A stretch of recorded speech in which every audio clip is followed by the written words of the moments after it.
195 വർഷം പഴക്കമുള്ള ഊട്ടിയിലെ അതിപുരാതനമായിട്ടുള്ളൊരു ചർച്ച്, അഥവാ ബ്രിട്ടീഷുകാർ നിർമ്മിച്ചിട്ടുള്ളൊരു ചർച്ച്. അതിൻ്റെ കുറച്ച് വിശേഷങ്ങളാവട്ടെ ഇത്തവണ. ഇതാണ് ഊട്ടിയിലെ ഏറ്റവും പുരാതനമായിട്ടുള്ള ചർച്ച്, അഥവാ സെൻറ്റ് സ്റ്റീഫൻ ചർച്ച് ഊട്ടി. 19-ാം നൂറ്റാണ്ടിലാണ് ഈ ചർച്ചിൻ്റെ പണി കഴിപ്പിച്ചത്.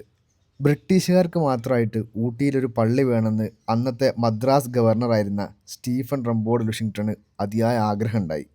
അങ്ങനെ 1829 ഏപ്രിൽ 23-ന് ജോർജ് 4-ാമൻ രാജാവിൻ്റെ ജന്മദിനത്തോടനുബന്ധിച്ച് ഈ പള്ളിക്ക് തറക്കല്ലിട്ടു.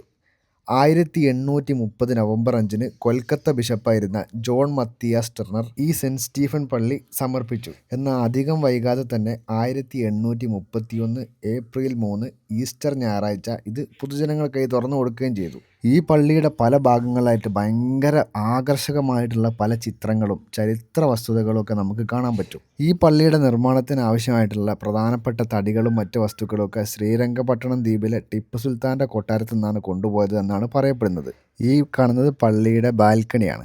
അവിടുന്ന് താഴോട്ടുള്ള വ്യൂ ഒക്കെ അടിപൊളിയാണ്. ഈ ബാൽക്കണിയുടെ മുകളിലായിട്ട് മറ്റൊരു നിലയും കൂടിയുണ്ട്. അത് വല്ല നിലവറയായിട്ടാണെന്ന് തോന്നുന്നു. എന്തായാലും ഇപ്പം അത് തുറക്കുന്നില്ല. എന്നാൽ അത് മാത്രമൊന്നുമല്ല, ഈ പള്ളിയിൽ അതിപുരാതനമായിട്ടുള്ള ഒരു കീബോർഡ് നമുക്ക് കാണാൻ പറ്റും. ഞായറാഴ്ചകളിലൊക്കെ അത് ഉപയോഗിക്കാറുണ്ടെന്ന് തോന്നുന്നു. എനിക്കതിനെപ്പറ്റി ഡീറ്റെയിൽ ആയിട്ട് അറിയില്ല. ഇതിൻ്റെ തൊട്ട് പിന്നെ തന്നെ വിശാലമായിട്ടുള്ള സെമിത്തേരിയും ഉണ്ട്. അന്ധകാലത്ത് കേരളത്തിൽ നിന്ന് മരണപ്പെട്ടു പോയിട്ടുള്ള കുറേ ബ്രിട്ടീഷുകാരെയൊക്കെ ഇവിടെയാണ് അടക്കിയിട്ടുള്ളത്. അതൊക്കെ നമുക്ക് ഇന്നിവിടെ കാണാൻ പറ്റും. അപ്പോൾ ഇത്രയൊക്കെയാണ് സെൻറ്റ് സ്റ്റീഫൻ ചർച്ചിൻ്റെ വിശേഷങ്ങൾ. അപ്പോൾ ഓക്കെ ബൈ.